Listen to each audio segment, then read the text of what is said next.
In 1961, a meteorologist named Edward Lawrence posed a question that would change how we see reality. Does the flap of a butterfly's wings in Brazil set off a tornado in Texas? A single scent, a falling leaf, a misplaced comma in a line of code. These are the butterflies of our existence. We wake up every morning, drink our coffee, and go to work, assuming that the world is a stable place. That there are safety nets, protocols, and brilliant minds keeping the chaos at bay. We trust that the buttons controlling the end of the world are guarded by logic and reason. But what if I told you that logic is a myth? What if I told you that you and everyone you love are only here today because a tiny piece of metal didn't fail? Or in some cases, because it did. Humanity has walked to the very edge of the abyss more times than you can count, not because of grand conspiracies or evil villains, but because of glitches, invisible ghosts in the machine that decided, for a split second, to rewrite our future. Imagine a component so small it fits on your fingertip, a part so cheap it costs less than a bottle of water. This is the 13-cent butterfly.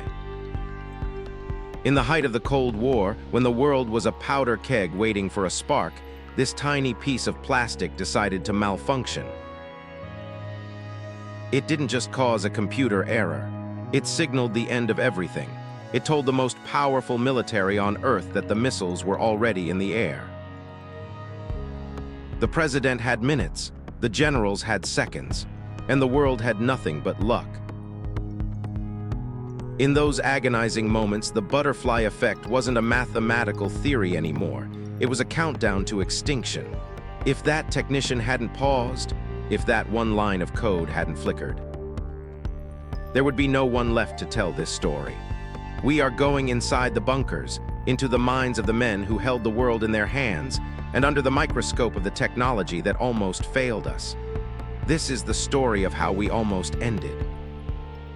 And why, in a world built on chaos, we are never truly safe.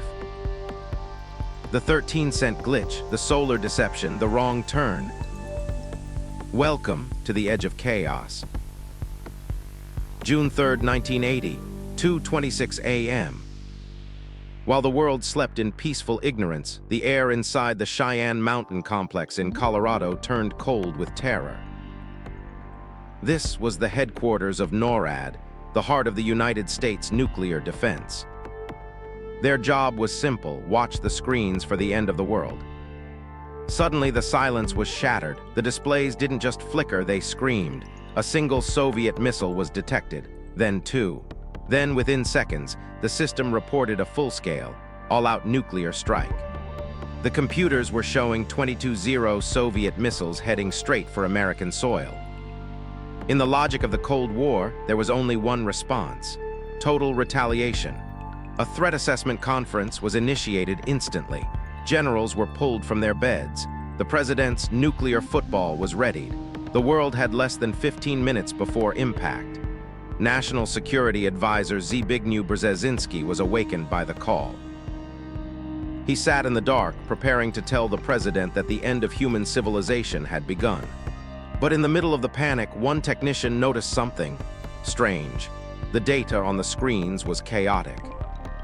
It didn't follow the mathematical patterns of a real missile flight. They began a desperate search through the hardware. They weren't looking for a war, they were looking for a glitch. And then they found it. A communications multiplexer had a single, faulty silicon chip, a part that cost exactly 13 cents. This tiny chip had malfunctioned, sending a random stream of noise into the main system. The computer, designed to look for missiles, had interpreted that 13-cent noise as a nuclear apocalypse. But the butterfly effect doesn't always start on Earth. Sometimes the butterfly is a star 93 million miles away. May 23, 1967, the Cold War was at its peak. In the frozen reaches of the North, the United States ballistic missile early warning system suddenly went dark. Every major radar site was being jammed. To the military, this was a clear act of war. Jamming radars was the classic first step of a Soviet nuclear invasion. The command was given. The U.S. Air Force scrambled. Nuclear-armed fighter jets were on the runway, their engines screaming, waiting for the final go to start World War III. But in a small, quiet office, a group of solar forecasters noticed something. This wasn't a Soviet attack. It was a massive solar storm, one of the largest ever recorded. The sun had released a burst of radio energy so powerful it blinded every radar on Earth. A natural phenomenon was being mistaken for a human declaration of war. At the very last second, the scientists got through to the generals. The jets were powered down. The apocalypse was canceled by a weather report. A sunbeam, a literal ray of light, almost ended everything. If that solar flare had happened an hour later, or if those scientists had been on a coffee break, history would have ended in 1967. We like to believe that we live in a world governed by grand plans and absolute control. We build billion-dollar shields and complex codes to feel safe. But as we've seen, our entire history, every breath you take and every memory you hold, is a gift from the butterfly effect. We survived the Cold War not because our leaders were geniuses, but because we were lucky. Lucky that a chip glitched in just the right way. Lucky that a sunbeam was identified just in time. The butterfly effect tells us that in a complex universe, stability is an illusion. One tiny error can cascade into a global catastrophe, and one small gut feeling can save a species. Next time you experience a small glitch in your day, or a minor accident that changes your plans, don't be frustrated. Remember the 13-cent chip. In the grand theater of chaos, we are all just tiny sparks, and sometimes the smallest spark is all it takes to burn it all down, or keep the lights on for another day. Thanks for watching. If this story made you think, share it with someone who needs to see the bigger picture. And remember, the butterfly is always flapping its wings.